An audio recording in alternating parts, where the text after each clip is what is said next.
I sometimes wonder what would have happened if I had left a note. Just a single sheet of paper on the kitchen counter, explaining everything. Would she have read it with trembling hands? Would she have cried, knowing that I had seen everything? Or would she have just crumpled it up, tossing my words aside the same way she had already discarded my trust? But I didn't leave a note. I didn't leave anything. I vanished without a single word. It all started with a phone call. A number I didn't recognize. Normally, I wouldn't have answered. I never did, but that night, something in me, some instinct I couldn't ignore, made me press accept. At first, there was silence. A long pause. Then a slow, deep exhale. If I were you, I'd check your wife's messages. Have a good night, buddy. Click. The line went dead before I could say a word. I stood there, my phone still pressed against my ear, my heart hammering against my ribs. My mind raced through possibilities. Wrong number. A prank. Some scammer messing with me. But my gut twisted in a way I couldn't ignore. And even as I tried to tell myself it was nothing, my hands were already moving. I crossed the kitchen and flipped open Sarah's laptop. Her password was the same as always, our anniversary. A date that suddenly felt meaningless. The second her inbox loaded, my world split in two. One unread message. Like she hadn't even bothered to hide it. Last night was amazing. Can't stop thinking about you. I felt my blood rush to my head. My ears rang. My hands shook as I scrolled, faster and faster, through weeks, no months, of messages. Wish I could see you again tonight, but my husband is home. Husband. That was me. She was talking about me like I was an inconvenience. Like I was some barrier standing between her and the man she actually wanted. My vision blurred. My throat went dry. I could hear my own pulse pounding in my ears. Upstairs, the shower was running. She was humming, completely unaware that her life was about to change forever. And in that moment, something inside me shifted. I thought about storming upstairs, throwing the laptop into the bathroom, demanding answers. I thought about waiting for her to come downstairs, sitting at the kitchen table with the messages pulled up, letting her see the exact second she lost me. But then I realized something. I didn't want an explanation. What could she possibly say that would make it better? That it was a mistake? That she loved me but needed something else? That she had planned to tell me eventually? No. I wasn't going to give her the satisfaction of my tears, my anger, or my pain. So I grabbed my car keys, my wallet, my passport, just the essentials. I walked to the door, hesitated for only a second, and stepped out into the night. And I never went back. The night swallowed me whole.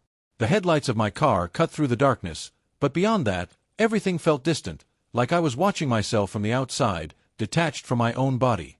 My hands were steady on the wheel, but my mind was fractured, pieces of it scattered across the ruins of what I had just left behind. I had no destination, no plan, just distance. For the first hour, I drove in silence, letting the road pull me further away from the life I had abandoned. Every time my mind drifted back to Sarah, to those messages, I felt my grip on the steering wheel tighten, my pulse hammering in my skull. The words replayed in my head like a song I couldn't turn off. Wish I could see you again tonight, but my husband is home. Husband. A title that meant nothing now. I wanted to feel anger. I wanted to feel something. Rage, sorrow, resentment, anything to fill the hollow emptiness inside me.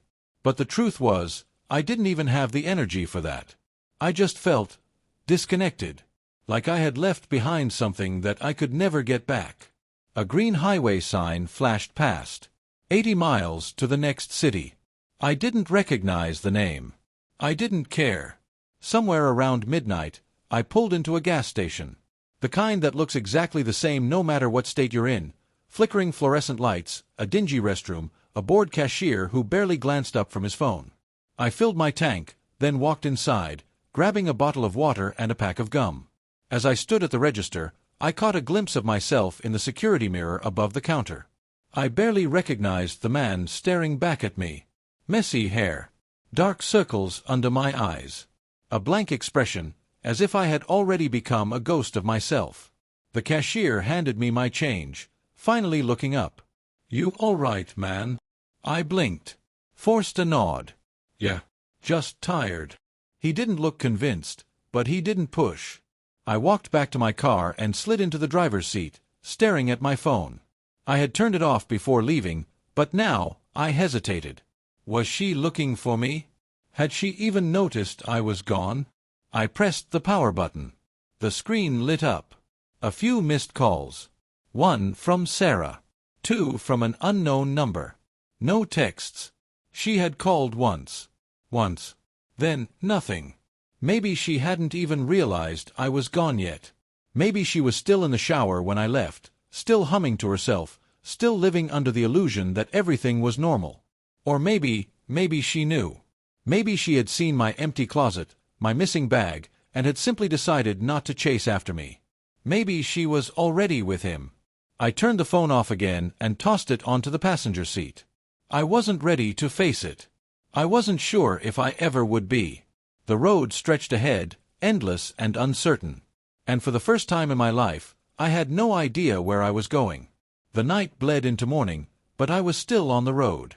I had no idea how many miles I had put behind me, how many nameless towns I had passed through, each one blending into the next like a dream I couldn't wake up from. I had no map, no direction, just one goal. Stay gone. At some point, exhaustion started creeping in. My eyes burned, my hands ached from gripping the wheel too tightly, and my mind felt sluggish, drowning under the weight of everything I was trying not to think about. I needed to stop. I pulled off the highway into a run-down motel, the kind of place where the neon sign flickered, the parking lot was half empty, and no one asked questions. It was perfect. Stretching my stiff muscles, I stepped inside the dimly lit lobby. The air smelled like old carpet and stale cigarettes. Behind the front desk sat a bored-looking woman flipping through a magazine. She barely glanced up as I approached. "Need a room?" "Yeah," I said, my voice rough from hours of silence. She chewed her gum slowly. "Just you?" "Just me. Cash or card?" "Cash." I had pulled out everything I could from my bank before I left. No digital trail, no way for Sarah or anyone else to track me down. She slid the key across the counter. "Room 14. End of the hall." I nodded, grabbed the key, and left without another word. The room was exactly what I expected. Peeling wallpaper. A stiff mattress.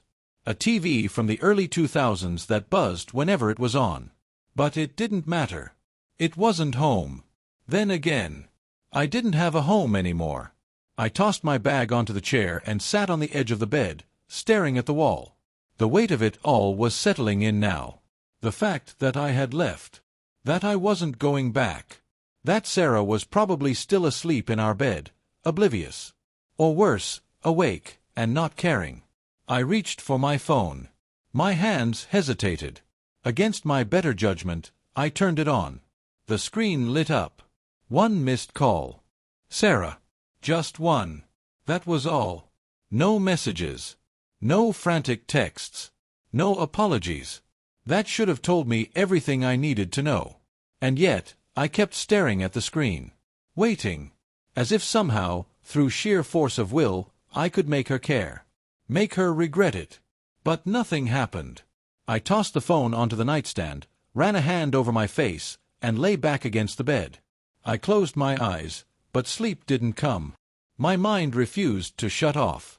It kept replaying everything, the messages, the unknown caller, the way my feet had moved on their own, carrying me out of the house like I had been programmed to leave.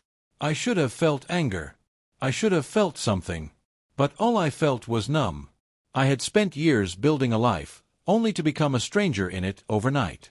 And now, I was a man without a home. Without a name. Without a past. Just a ghost, drifting through places no one would remember. I woke up to the sound of tires crunching over gravel. For a brief, disoriented moment, my brain tricked me into thinking I was home. That I was lying in our bed. That if I reached out, I'd feel Sarah beside me, warm, soft, mumbling something about needing coffee before she could function. But then reality hit. I wasn't home. I wasn't even sure where home was anymore. I blinked up at the ceiling, the ugly yellow light casting jagged shadows through the cracked blinds. The motel room smelled like old carpet and cheap cleaning products, stale and impersonal, a place built for people passing through. Rolling onto my side, I grabbed my phone from the nightstand. The battery was nearly dead. I debated turning it back on, but I already knew what I'd see. Nothing. The last time I checked, there had been just one missed call from Sarah. No messages. No desperate attempts to reach me. Just nothing. I tossed the phone onto the mattress and sat up, rubbing a hand over my face. My body felt heavy, sluggish, like it hadn't quite caught up with my new reality. I needed coffee. Grabbing my wallet, I stepped outside. The morning air was crisp and cool, the sky overcast. The parking lot was nearly empty, save for a couple of trucks parked near the entrance. The whole world felt muted, distant, like I was moving through a dream. Across the road, there was a diner. One of those old-school spots that probably hadn't changed since the 80s. A flickering neon sign read Maggie's. The smell of bacon and fresh coffee drifted through the open door as I walked in. The place was nearly empty. A man in a baseball cap sat hunched over the counter, stirring his coffee absently. A waitress wiped down a table, humming along to the country song playing on the jukebox. I took a seat in the corner, my back against the wall. Old habit. A woman in her 50s walked over, notepad in hand. "Mornin', hon. What can I get ya?" "Coffee. Black." My voice sounded raw, like it hadn't been used in days. She nodded. "You look like you could use something to eat, too." I wasn't hungry, but I nodded anyway. "Whatever's good." She gave me a knowing look before disappearing into the back. I leaned against the booth, staring out the window. The highway stretched on in the distance, endless, leading to places I didn't know. I tried to picture where I'd be in a week, a month, a year. Would I still be driving? Still running from the wreckage of my past? Or would I eventually find a place to land, a town where no one knew my name? I barely noticed when the waitress set the coffee down in front of me. I took a sip. It was strong, bitter, but it grounded me. And for the first time since I left, I let my mind drift back to Sarah. What was she doing right now? Had she woken up and realized I was gone? Had she sat up in bed, reaching for me, only to find empty sheets? Had she even cared? I exhaled slowly. The answer to that question was obvious. No. If she had cared, she would have called again. She would have texted. She would have tried. Instead, she had given me nothing. The waitress set a plate in front of me, scrambled eggs, toast, bacon. I picked at it absently, my appetite long gone. The bell above the door jingled as someone walked in. A man in a brown jacket, mid-40s, tired eyes. He glanced around before taking a seat at the counter. Something about him felt familiar. Not his face, but the weight he carried in his shoulders. The way he slumped slightly as he sat down. A man running from something. Maybe from himself. Maybe, like me, from a past that had shattered overnight. I stared into my coffee, the steam curling into the air. For the first time, I wondered how many people in this diner were ghosts of themselves. How many had left behind lives they couldn't bear to face anymore. And how many, like me, had walked away without saying goodbye. Time lost its meaning. Days bled into nights, but I barely noticed. I drifted from town to town, never staying in one place for too long. Just enough to pick up odd jobs, bartending, working gas stations, even doing construction for a while. It didn't matter what I did, as long as it kept my mind occupied, kept me from thinking too much. I stopped counting the miles. I stopped wondering if Sarah ever thought about me. And then, one night, she found me. It was a small town, just another forgotten pin on the map. I had been working in a quiet bar, wiping down glasses behind the counter, when I heard the door chime. I glanced up. And there she was. Sarah. She looked different. Her hair was shorter, her face thinner. There were dark circles under her eyes, a hollow look in her expression I had never seen before. But it was her. For a moment, neither of us spoke. She took a slow step forward, her hands trembling at her sides. She swallowed hard. "I've been looking for you." I exhaled through my nose, setting down the glass I had been drying. "Didn't look very hard." She flinched.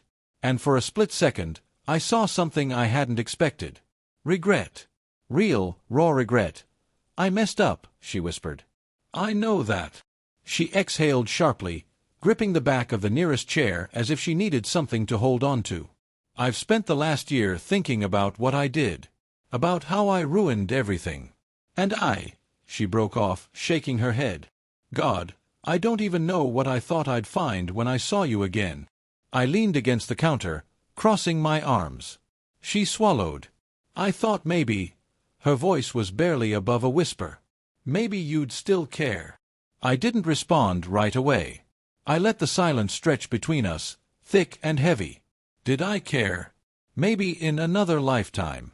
Maybe in another version of myself I would have. Maybe if she had found me a year ago. Maybe if she had tried harder. Maybe if she had fought for me the way I once would have fought for her.